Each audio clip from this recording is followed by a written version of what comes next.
अस्सलामुअलैकुम everyone, welcome to my channel, welcome to another vlog. I hope आप सब ठीक होंगे। अल्हम्दुलिल्लाह हम लोग भी ठीक हैं।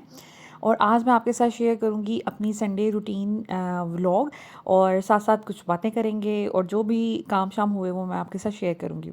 सबसे पहले यहाँ पर मैं बना रही थी ब्रेकफास्ट की डिटेल रेसिपी मैंने अपने व्लॉग में शेयर कर चुकी हूँ। मैं पैनकेक्स बना रही हूँ, उसकी रेसिपी मैंने डिटेल में आपके साथ शेयर की है। अच्छा, मुझे 2-3 लोगों ने पूछा था कि ईज़ा स्कूल क्यों नहीं जा रही या ईज़ा स्कूल नहीं गई। तो उसके लिए मैं एक्सप्लेन कर दूं कि ईज़ा को हमने स्कूल से हटवा लिया है, क्योंकि मैंने बताया था आपको कि ईज़ा ऑलरेडी बहुत छोटी थी, लाइक थ्री इयर्स की थी जब हमने उसको स्कूल में एडमिशन करवाया था।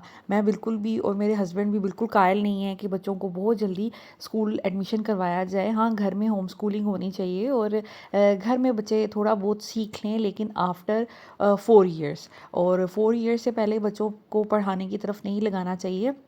जो वो खुद लर्न कर रहे होते हैं वो करते जाएं, लेकिन उनको स्ट्रेस नहीं देना चाहिए, क्योंकि स्ट्रेस देने से बच्चों की हाइट रुक जाती है, उनकी ग्रोथ इतनी अच्छी नहीं हो पाती। दैट्स वाई हमारी ये कोशिश होती है कि जैसे बच्चा 4 साल का हो उसको घर में पढ़ाया जाए कोई 6 महीने, और उसके बाद फिर उसको स्कूल एडमिशन करवाया जाए। तो इस वजह से फिर ईज़ा को क्योंकि अर्ली करवा लिया था, दैट्स वाई हम लोगों ने सोचा कि चलें अब इसको हटा लेते हैं छुट्टियों के बाद। लाइक छुट्टियों से पहले ये 2 महीने गई है, इसका शौक़ पूरा हो गया था। छुट्टियों में मैं इस पर तवज्जो भी नहीं दे पाई। आपको पता है मेरे घर मेहमानों की आमद रही, और बहुत मेहमान रहे, एक्टिविटीज़ रहीं, हम नारान का गान चले गए। इस वजह से ना मेरा बिल्कुल भी फोकस ईज़ा पे नहीं रहा। ज़ैनब फ़ातिमा को मैं वेकेशन वर्क करवाती रही और यही सोचती रही अच्छा ईज़ा का खैर है, ईज़ा को करवा लूँगी, पढ़ा लूँगी। लेकिन अब उसको स्कूल भेजने में मैं सेटिस्फाइड नहीं थी, क्योंकि मैंने उस पर मेहनत नहीं की थी इतनी ज़्यादा, और मुझे ऐसे लग रहा था कि नहीं ये फिर अच्छा नहीं होगा। तो फिर मैं ऐसा करूँगी कि इसको आफ्टर जैसे ये सर्दियाँ वगैरह गुजर जाएं और नए एडमिशन्स हो जाएं, फिर मैं इसको एडमिशन करवाऊँगी। तब ये हो जाएगी 4.5 ईयर की, तो फिर सही एज इसकी हो जाएगी स्कूल जाने की। अभी लेकिन मैं अब जब से बच्चे स्कूल जाने लगे हैं ज़ैनब फ़ातिमा, तो मैं दिन के टाइम ईज़ा को पढ़ाती हूँ, लाइक उनके घर आने से पहले, ताकि ईज़ा पे जिसे कहते हैं प्रॉपर फोकस हो सके। और अब माशाल्लाह वो बहुत अच्छा कर रही है, माशाल्लाह माशाल्लाह, she is doing very well. और आफ्टर जब मैं इसको एडमिशन करवाऊँगी 6 मंथ, तो ये बहुत अच्छी हो जाएगी। फिर देखूँगी नर्सरी में इसको करवाना है एडमिशन या फिर प्ले ग्रुप में ही करवाना है, क्योंकि कोर्स मुझे पता है और मैंने बस इसको जिसे कहते हैं प्रैक्टिस ही करवानी है। माशाल्लाह पेंसिल ग्रिप इसकी बहुत अच्छी है, ट्रेसिंग बहुत अच्छी है, कलरिंग बहुत अच्छी है। सिर्फ कुछ कॉन्सेप्ट इसके क्लियर करवाने थे जो मैं नहीं करवा सकी, जैसे इसको साउंड्स करवाने थे, फोनिक्स, और साथ में आइडेंटिफिकेशन, लाइक रिकॉग्नाइज कर लेना ये वर्ड्स को, लेटर्स को। तो इस वजह से मैंने फिर इसको ना भेजा नहीं, कि इसकी रिकग्निशन नहीं इतनी अच्छी थी। एनीवेज़, यहाँ पर मेरा ब्रेकफास्ट बन गया था। मैंने ब्रेकफास्ट में बच्चों को बना के दिए थे क्रैप्स, जिसकी रेसिपी मैं आपके साथ अक्सर शेयर करती रहती हूँ। अभी मैंने रिसेंटली कल वाले व्लॉग में भी शेयर की थी, आप लोग वो देख सकते हैं। और बच्चों को नाश्ते में ये चीज़ें बड़ी पसंद होती हैं, मेरे बच्चों को तो स्पेशली पेट भर के वो इस तरह की चीज़ें खाते हैं। तो नाश्ता हमारा रेडी था, नाश्ता किया। उसके बाद मैंने अपने लिए बनाया था एक स्लाइस ब्रेड, एग, और साथ में चीज़ मैंने ऊपर डाल लिया था, और थोड़ा सा नमक और सुरख मिर्च।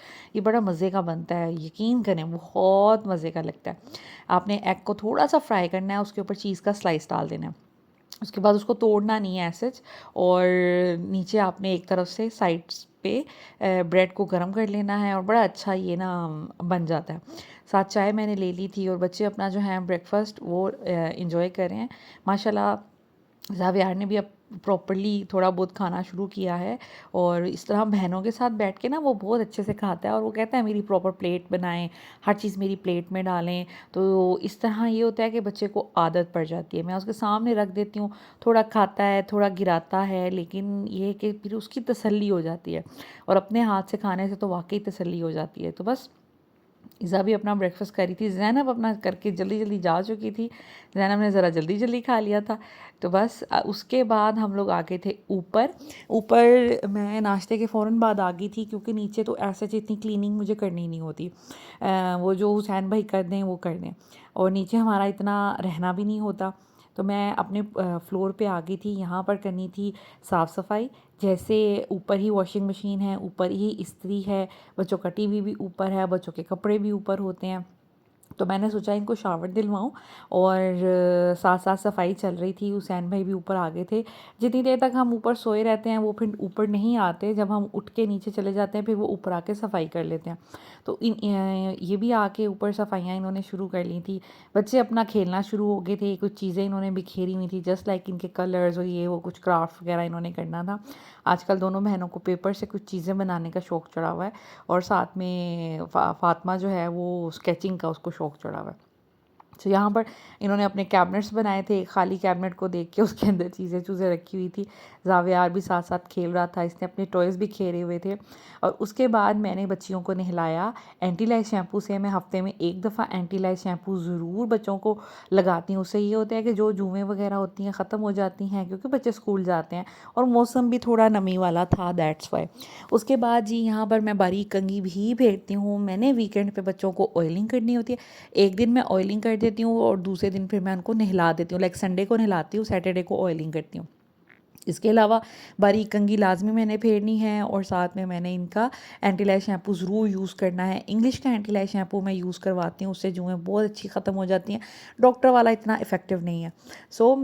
यहाँ पर मैं साथ साथ बारीक कंघी फेर रही थी, इनके बाल साल बना रही थी और बड़ी प्यारी लग रही थी माशाल्लाह। दोनों नीट एंड क्लीन हो गई थी और मैंने सोचा कि अब इनके वो भी स्टार्ट हो गए हैं मंथली असेसमेंट्स, तो इनको अब तैयारी वगैरह करवानी है। तो फिर इनको ये कि नहला धुला के साफ़ सुथरा करके मैं इनको पढ़ाने के लिए बैठ जाऊँगी और फिर इनको जो है वो फिर खाना शाना बना लूँगी, तो मेरा काम ख़त्म हो जाएगा। उसके बाद किसी ने मुझसे कहा था कि सन ब्लॉक आप कौन सा यूज़ करती हैं बच्चों के लिए, तो ज़रूर शेयर करें। ये मदर केयर का है। मैंने ऑनलाइन मंगवाया था किसी वेबसाइट से, आई डोंट नो कि दराज से मंगवाया था या किसी और पेज से, लेकिन ये बहुत अच्छा है। बड़ा क्रीमी सा इसका टेक्सचर है और कुछ भी नहीं लगाना पड़ता और ये वाइट कास्ट भी नहीं करता, तो मतलब बहुत ओवरऑल अच्छा है। ये मैं बच्चों को लगा देती हूँ। बच्चे जब स्कूल जाते हैं, मैंने इनके बाल बनाने होते हैं, सन ब्लॉक लगा देती हूँ और थोड़ा सा मैं कोई ना बॉडी स्प्रे वगैरह लाजमी लगाती हूँ। दांत डेली वॉश बच्चे करके जाते हैं ताकि बच्चे जो है ना नीट एंड क्लीन रहे। मैं इस चीज़ का बहुत ख्याल रखती हूँ कि बच्चों के मुंह से, बच्चों की बॉडी से अच्छी फ्रेगरेंस आनी चाहिए ताकि टीचर या क्लास फेलो जो है ना वो अच्छा फील करें। ईज़ा को भी मैंने नहला दिया था और सेम ईज़ा के भी बालों में एंटी-लाइस शैम्पू लगाया था। 10 मिनट उसको रोक के रखना होता है और फिर मैं ये कि फिर अपने कोई काम कर लेती हूँ। उतनी देर बच्चे पानी के साथ खेलते रहते हैं और फिर बॉडी वॉश कर देती हूँ आफ्टर 10 मिनट्स। तो ये प्रोसीजर होता है। बच्चों को नहलाने के साथ-साथ मैंने अपने कपड़ों का भी एक लोड जो है मशीन में डाल दिया था। डेली बेसिस पे कपड़े हो जाते हैं, आपको पता है बच्चों वाले घर में। और यहाँ पर ना मैंने निकाला, लाइक मेरा एक बैग धोने वाला था, वो भी मैंने रख लिया था। इसके अलावा अभी जब बच्चियां नहाई थी, मैंने इनको फटाफट कहा कि आप नहाएं और इनके ड्रेसेस उतार के मैंने वॉशिंग मशीन में डाल दिए ताकि ये भी धुल जाएं। और साथ में कोई इस तरह के कोई 1-2 टॉय हों, कोई बैग हो, इस तरह की कोई चीज़ें हो ना, मैं वो भी डाल लेती हूँ। सारे डार्क कलर वाले कपड़े थे और टॉवल था, आज मैंने वॉशरूम में चेंज किया था। तो मतलब इस तरह की रूटीन की चीज़ें होती हैं तो एक लोड आसानी से बन जाता है। उसके बाद बच्चे जो हैं साथ साथ पढ़ने के लिए भी बैठ गए थे। अब ये देखिए मेरा सारा काम जो है इसी पोर्शन में होना था और ये मल्टीटास्किंग हो रही थी। एक तरफ कपड़े धुल रहे थे, एक तरफ बच्चों को नहला रही थी। साथ साथ मैं, जिसे कहते हैं कि इनके सरों पे वो लगा के एंटी-लाइस शैम्पू, मैंने साथ साथ इनके कपड़े प्रेस कर लिए थे जो इन्होंने पहनने थे। उसके साथ अब फ्री हो गई थी नहा धो कर, तो मैंने फिर इनको पढ़ने के लिए जो काम था इनको तीनों को देकर जस्ट लाइक ईज़ा को डॉट्स लगा दिए थे, ज़ैनब को उसकी असाइनमेंट दे दी थी, फ़ातिमा को उसकी असाइनमेंट दे दी थी। देकर तो फिर मैं यहाँ पर बैठ गई थी। मुझे बच्चों के सर पे बैठना पड़ता है। मेरे बच्चे पढ़ते हुए बहुत तंग करते हैं जैसे बाकी बच्चे भी करते हैं। इनको बार बार कहना पड़ता है पढ़ ले। ज़रा सा नज़र इधर से उधर गई तो आपस में बातें करना शुरू कर देती हैं। तो वो फिर इस वजह से ना जितनी देर ये पढ़ती रहती हैं मैं इनके सर पे बैठी रहती हूँ। और हाँ, ये करती हूँ कि उस दौरान मैं अपने किसी कमेंट्स का रिप्लाई कर लेती हूँ, अपनी वीडियो की एडिटिंग कर ली, कोई टैग्स लगा दिए, तो इस तरह की कोई चीज़ मैं कर लेती हूँ। फिर ये कि मेरा भी काम होता रहता है, मैं इनके सर पे भी बैठी रहती हूँ और ये फिर पढ़ भी लेती हैं। तो इस तरह करके मैं मैनेज करती हूँ। अदरवाइज़ जो रूटीन का काम होता है स्कूल का, वो फिर तो इतना आसानी से हो जाता है। 1 घंटे में बच्चियाँ अपना होमवर्क करके फ़ारिग हो जाती हैं। इनके स्कूल की मुझे सबसे अच्छी बात ये लगती है, होमवर्क बहुत कम देते हैं, असेसमेंट जो भी हो गई उसके बाद वो कोर्स रिपीट नहीं करते। जैसे 2 महीने पढ़ा, उसकी असेसमेंट हो गई, उसके बाद वो दोबारा नहीं पढ़ना। तो कॉन्सेप्ट भी क्लियर करवा देते हैं, बहुत अच्छे कॉन्सेप्ट क्लियर भी हो जाते हैं और उसके बाद फिर आगे चलते हैं। तो ये सिस्टम मुझे बहुत अच्छा लगता है। कम होमवर्क मिलता है, डेली बेसिस पे 3 होमवर्क्स मिलते हैं और वो भी इतने जिसे कहते हैं मिनिमम से होते हैं ना कि आप जल्दी जल्दी हो जाता है। तो मुझे ये चीज़ बहुत अच्छी लगती है कि बच्चे पे बर्डन भी नहीं होता, बच्चा समझ भी लेता है, बुक्स भी सारी कंप्लीट हो जाती हैं, असेसमेंट्स भी हो रही हैं, ईच एंड एवरीथिंग अच्छी हो जाती है। और अक्सर लोग मुझसे पूछते हैं आपके बच्चे किस स्कूल में जाते हैं, तो मेरे बच्चे जाते हैं जी सिटी ग्रामर स्कूल में, जीटी रोड ब्रांच पे। रावलपिंडी में इसकी 4-5 ब्रांचेज़ हैं, 4 नहीं आई गेस 5-6 ब्रांचेज़ हैं, तो वहाँ पर जाते हैं। उसके बाद जी मैंने यहाँ पर ब्लैंकेट जो है ना वो वॉश करवाना था, काफ़ी दिन से ये काम पेंडिंग था। हुआ ये कि मैंने जब सर्दियाँ गई थी और थोड़ी थोड़ी गर्मियाँ आना शुरू हुई थी, तो मैंने ये 2 ब्लैंकेट जो हमारे रूटीन के थे मैंने वॉश करवाए थे। इस ब्लैंकेट को हमने क्या किया कि कहीं ऐसा हो गया कि अभी थोड़ा गीला था, अंदर रख लिया तय करके, फिर अगले दिन धूप में फैलाया, तो इसमें ना एक अजीब सी स्मेल पैदा हो गई।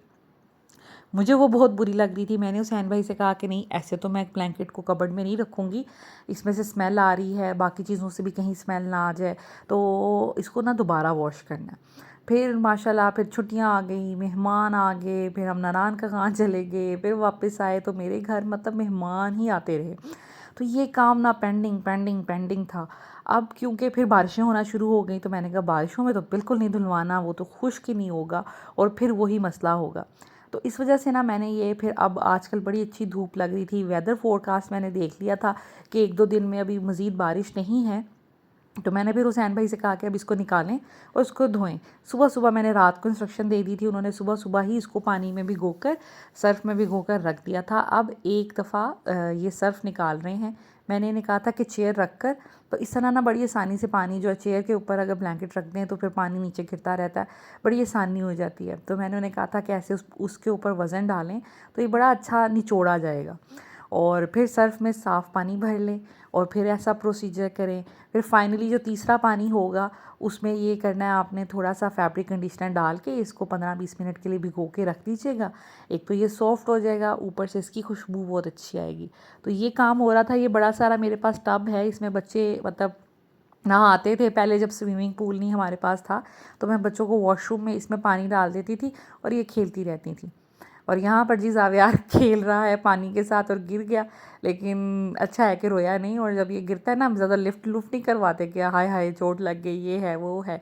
बच्चे गिर गुर के ही बड़े बड़े होते हैं, तो बच्चों को ना अगर गिर भी जाए ना गलती से, तो इनका ध्यान नहीं उस चीज़ पे दिलवाना चाहिए, इनका ध्यान बदल देना चाहिए।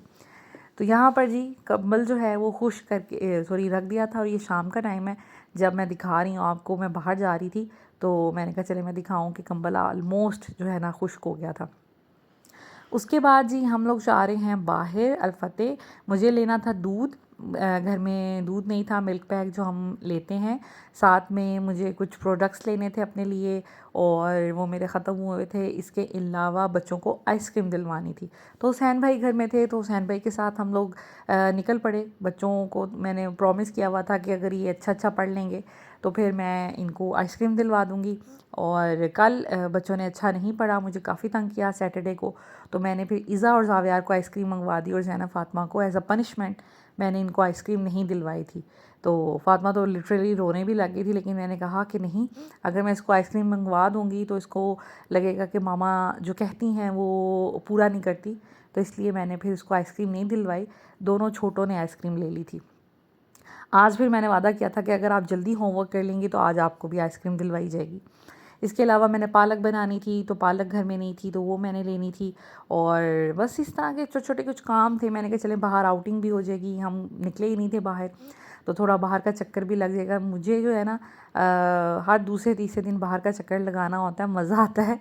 और आज आके मैंने लेना क्या होता है, आलू प्याज टमाटर दूध दही इस तरह की चीज़ें। लेकिन ये है कि मैं जब बाहर घर से निकलती हूँ ना, मैं बड़ा अच्छा और फ्रेश फील करती हूँ। और इसी तरह कभी कहीं से जूस पी लिया, कोई डोनट खा लिया, या फिर वैसे ही कुछ ना भी खाएं पिएं, समटाइम्स वैसे भी निकल जाते हैं, लेकिन ये कि थोड़ा चक्कर बाहर का लगता है, थोड़ा अच्छा लाइक फील होता है, तो ऐसा कर अच्छा लेना जी, चाहिए। अभी मैं बनाने लगी थी खाना और मैं आज बना रही हूँ आलू चिकन पालक। आलू चिकन पालक की ये स्टोरी है कि मैं शुरू से, जब मेरी अम्मी हमारे घर में पालक गोश्त बनता था, लेकिन मैं उन्हें कहती थी कि मेरे लिए सिर्फ एक आलू डाल लें। तो वो हमारे घर, जिसे कहते हैं, अम्मी ने ये ट्रेंड ही बना लिया कि वो जब भी पालक बनाती थी तो मेरे लिए वो एक आलू डाल लेती थी। तो मुझे बहुत पसंद है आलू भी, लेकिन मैं सिर्फ आलू पालक नहीं खा सकती और सिर्फ चिकन पालक नहीं खा सकती, मुझे मज़ा आता है दोनों चीज़ें हों। तो वो बनाने लगी हूँ। बड़ी सिंपल रेसिपी है, मेरी अम्मी की है, जो कि मैं बनाती हूँ और बहुत अच्छी बनती है पालक। ना कड़वी बनेगी ना कसैली सी बनेगी, और बड़ा अच्छा इसका क्रीमी और अच्छा मज़े का सॉफ्ट सा इसका फ्लेवर आएगा। तो करना क्या है, सबसे पहले अच्छा, ये मेरी अम्मी की रेसिपी है और मामा ऐसे ही बनाती हैं और ऐसे ही बहुत मज़े की पालक बनती है।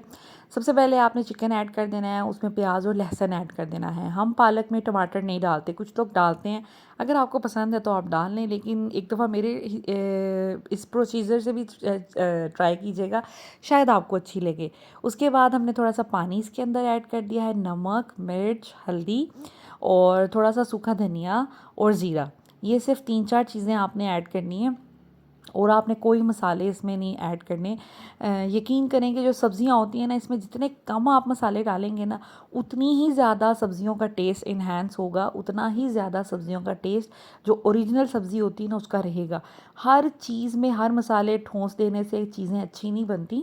हमारे घर में सब्ज़ियाँ बहुत अच्छी बनती हैं, उनकी रंगत बहुत अच्छी बनती है, क्योंकि हम बेसिक मसाले डालते हैं, मैं, मेरी अम्मी, सिर्फ नमक, मिर्च, हल्दी एंड दैट इज़ इट। कई सब्जियों में हम गरम मसाला डालते हैं, कई में नहीं डालते। और यहाँ पे मेरा काम देखें, व्लॉगिंग कोई इतना आसान काम नहीं है। एक हाथ से मैंने फ़ोन पकड़ा था, दूसरे हाथ से चम्मच चलाने की कोशिश, और वो जो कढ़ाई थी वो थोड़ी उसका बैलेंस ख़राब हो गया। शुक्र है मेरे ऊपर नहीं सालन गिरा।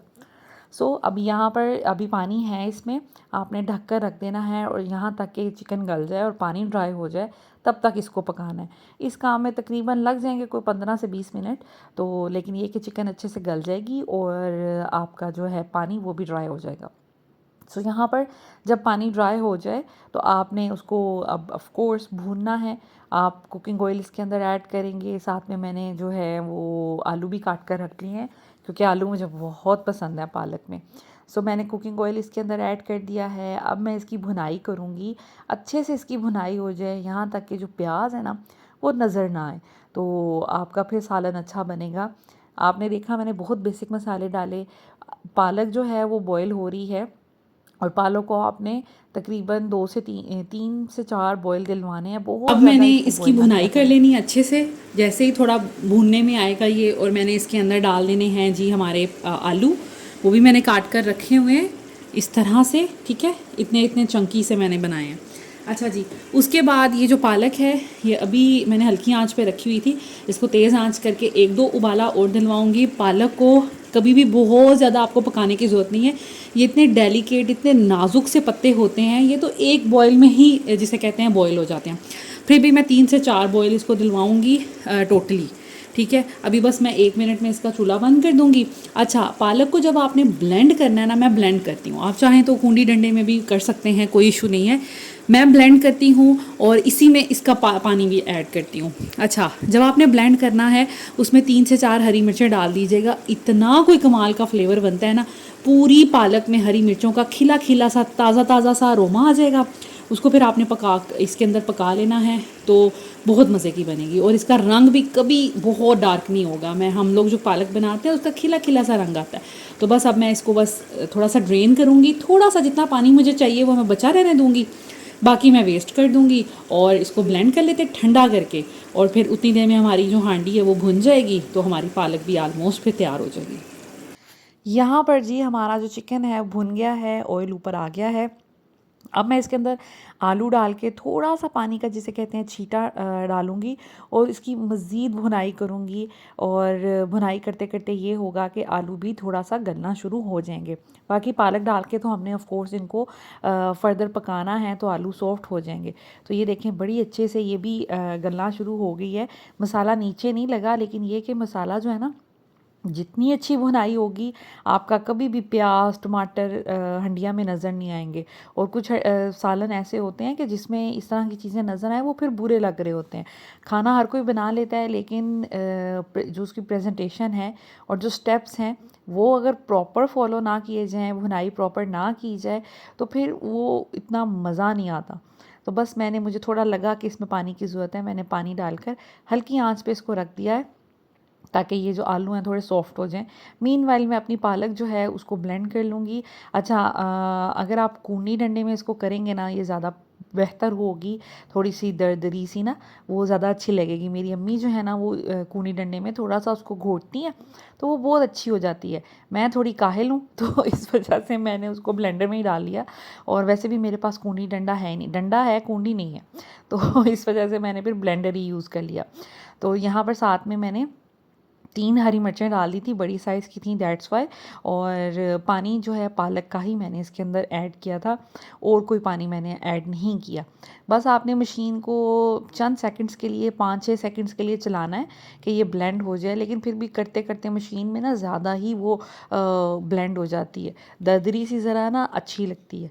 तो यहाँ पर देखें पालक का कितना प्यारा कलर है, ग्रीन कलर जैसी होनी चाहिए ये वैसी है, कोई ये डार्क ब्राउन नहीं हुई। यही कमाल है इसका कि आपने इसको कम पकाना है, बहुत ज़्यादा इसको ओवर कुक नहीं कर देना, क्योंकि इसने अब ज़ाहिर बात है हंडिया में डलकर, एक तो इसने ब्लेंड भी होना है, दूसरा ये कि हंडिया में डलकर इसने फर्दर पकना है। तो फिर ये मज़ीद जो है ना इसमें से कच्चापन निकल जाएगा। बस अब ढक कर आपने 15 से 20 मिनट इसको पकाते रहना है। ढक्कन मैंने इसलिए दे दिया है क्योंकि फिर इसके छींटे उड़ते हैं। और यहाँ पर जी पालक जो है ना अभी हो रही थी, तो मैंने इसके अंदर अब ऐड करना है दूध। दूध ने ना इसको टोटली डिफरेंट टेस्ट और थोड़ी सी शक्ल भी डिफरेंट कर देनी है इसकी। दूध नहीं है तो मलाई ऐड कर दें, अगर टेट्रा पैक वाली क्रीम है वो ऐड कर दें। आपकी जो पालक है ना इंतहाई क्रीमी सॉफ्ट, और जो कसैलापन एक होता है ना वो इसका निकल जाएगा, बहुत अच्छी बनती है। मेरी अम्मी ऐसे बनाती हैं, तो इसलिए मैं वही स्टेप्स जो है ना फॉलो करती हूँ। और जब जब कोई भी उनके हाथ की खाता है तो सब तारीफ़ करते हैं। अगर ये थोड़ी सी दरदरी होती तो दिखने में भी ज़्यादा खूबसूरत लगती। बाकी ये कि दूध थोड़ा सा ही मैंने डाला है, मुश्किल से हाफ से भी थोड़ा कम कप। तो बस हल्की आंच पे अब हम इसको पकने देंगे, छींटे इसके उड़ेंगे, इसलिए ढक्कन आपने दे देना है, वरना आपका पूरा काउंटर टॉप और जो आपका स्टोव है ना वो गंदा हो जाएगा। सो ये है जी फाइनल लुक पालक की। आई होप आपको अच्छी लगी होगी, दिखने में ये अच्छी लग रही है। अभी प्रॉपर लाइटिंग अच्छी ना होने की वजह से इसका वो एग्जैक्ट कलर नहीं आ रहा जो रियल देखने में था, क्योंकि मैंने फ्लैश किया है ना उसमें थोड़े कलर ऊपर नीचे हो जाते हैं। लेकिन ये देखें इसकी फाइनल लुक गर्मा गर्म और इतनी मज़े की। So this is it, thank you so much for watching.